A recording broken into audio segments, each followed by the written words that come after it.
Hello everyone, आपल्या चॅनलवरच्या एका नवीन ब्लॉगमध्ये मी दीपिका आणि माझी पिल्लू अद्विका तुमचं अगदी मनापासून स्वागत करतो। आज दिवसाची सुरुवात झालेली आहे 3:30 वाजता। Good morning. तर आता मी लगेचच अभ्यासाला सुरुवात करणार आहे, पण अभ्यासाला सुरुवात करण्यापूर्वी आपलं एम काय आहे तर ते ना एकदा एका कागद पेन घेऊन वहीवर लिहून काढत आहे। लिहून काढल्यानं काय होतं की ते गोल एक आपण आपल्या डोळ्यासमोर ठेवतो आणि त्या दृष्टीने त्यावर काम करतो किंवा प्रयत्न करतो। तर मी हे असं सकाळी 10 टाइम्स आणि संध्याकाळी 10 टाइम्स लिहून काढते, जेणेकरून आपण आपल्या ध्येयापासून भरकटणार नाहीत। लिहून झाल्याच्या नंतर थोडा वेळ ध्यान करते, जेणेकरून आपण जे काही गोल लिहिलेला आहे तर ते अचीव झाले असं इमॅजिन करते, म्हणजे अभ्यासाला आणखी प्रेरणा मिळते।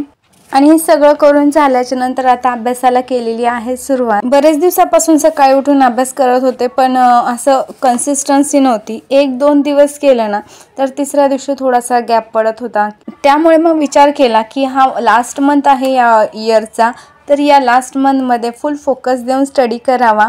तर एक मॅनिफेस्टेशनचा कोर्स केला, तर त्यात सर बोलले की आपण जे काही चॅलेंज ॲक्सेप्ट केलेलं आहे तर ते आपण व्हॉट्सॲपवरती किंवा फेसबुकवरती आपण त्याच्या पोस्ट टाकू शकतो। तर त्यातून आयडिया आली की आपलं यूट्यूब चॅनल आहे आणि बरेच दिवसापासून यूट्यूबवरती व्हिडिओसुद्धा नव्हते टाकलेले, तर यूट्यूब व्हिडिओ टाकण्याचं सुद्धा आपण एक चॅलेंज ॲक्सेप्ट करूया की 30 दिवस आपल्या यूट्यूब चॅनलवरती रेग्युलर व्हिडिओ गेले पाहिजेत, जेणेकरून आपलं स्टडीचं चॅलेंजसुद्धा पूर्ण होईल आणि यूट्यूबला सुद्धा व्हिडिओ येतील।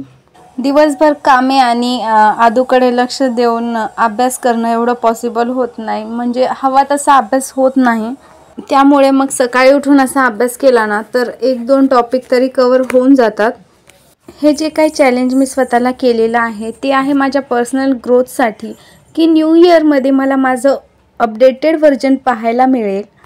एक्सरसाइज वगैरे करणं तर सध्या तरी काही पॉसिबल नाही आहे, पण मला ना चहाची खूप सवय झालेली होती, तर त्यामुळे मी चहाचं कमी करण्याचं सुद्धा ठरवलेलं आहे।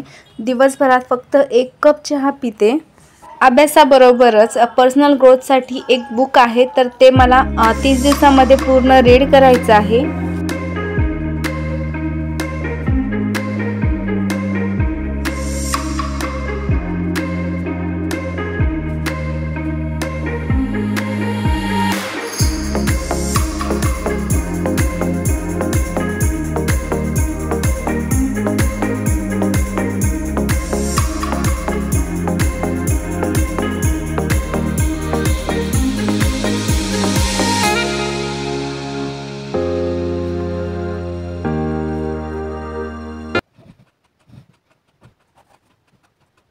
तर आता 5:45 वाजलेले आहेत आणि माझा जवळपास 2 तास अभ्यास झालेला आहे।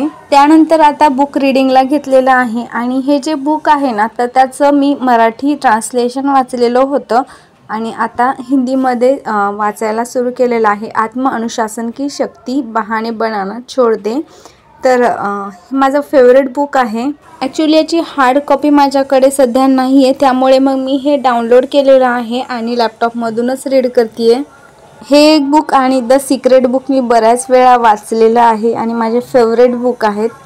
तर आज जे मी काही रीड केलेलं आहे ना त्याची शॉर्टमध्ये समरी तुम्हाला सांगते। आपण ज्यावेळेस आयुष्यात अयशस्वी होतो ना तर त्यावेळेस आपण 1000 कारणं सांगतो की माझं फॅमिली बॅकग्राऊंड चांगलं नव्हतं किंवा माझं काही खूप सारे कारणं राहतात की त्यामुळे आपण आयुष्यात अयशस्वी झालो, पण एकही चांगलं असं कारण नसतं। आपल्यापेक्षाही खूप वाईट आर्थिक परिस्थिती, फॅमिली बॅकग्राऊंड, आणखी काही प्रॉब्लेम्स असणारे सुद्धा व्यक्ती या जगात आहेत, ते तर यशस्वी आहेत ना, तर मग आपण का नाही?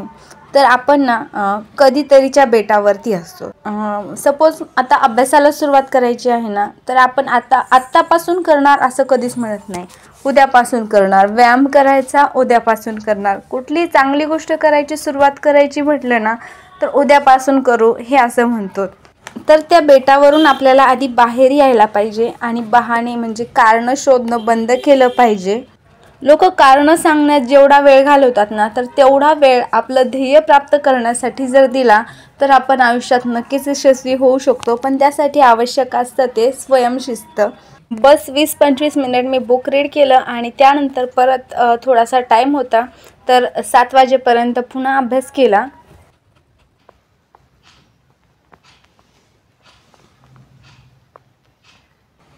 आत्ताच आदूला झोपवलं. बघा कशी मस्त झोपलेली आहे. आणि माझी सगळी कामे आवरलेली आहेत आणि बाहेर थोडंसं काम होतं ते सुद्धा करून घेतलेलं आहे. तर आजपासून थोडेसे वेगळे ब्लॉग्स मला बघायला भेटणार आहे. बघता बघता 2024 संपत आलेला आहे. शेवटचा 1 महिनाच बाकी आहे.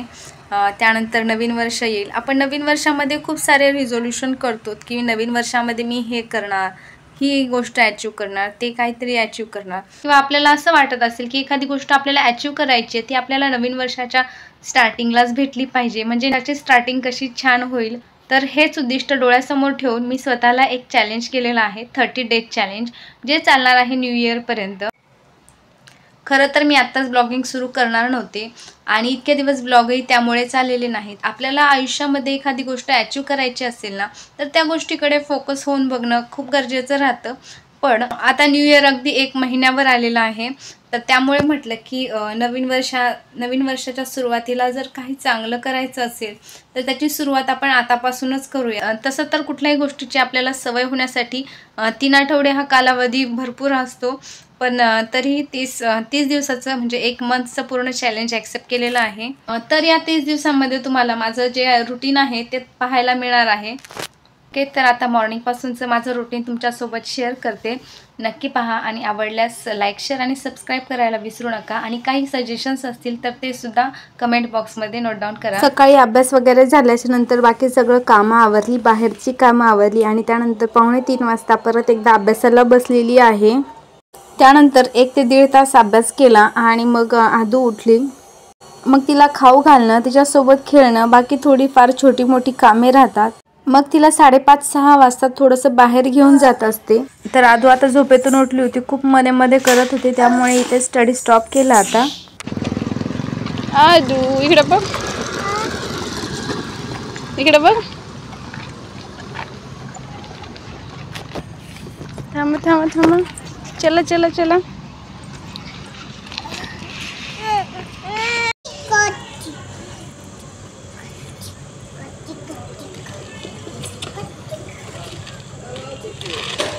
आणि संध्याकाळी परत 8 वाजता स्वयंपाक वगैरे आवरून आदूला खाऊ घातला आणि त्यानंतर अभ्यासाला बसले. पण आदू बघा तिने कसा व्हिडिओ काढलेला आहे मोबाईलमध्ये, माझ्याकडून मोबाईल ओढून घेत होती. त्यानंतर मग तिला थोडा वेळ मोबाईल दिला आणि मी माझा स्टडी केला. कुठे सांग ना.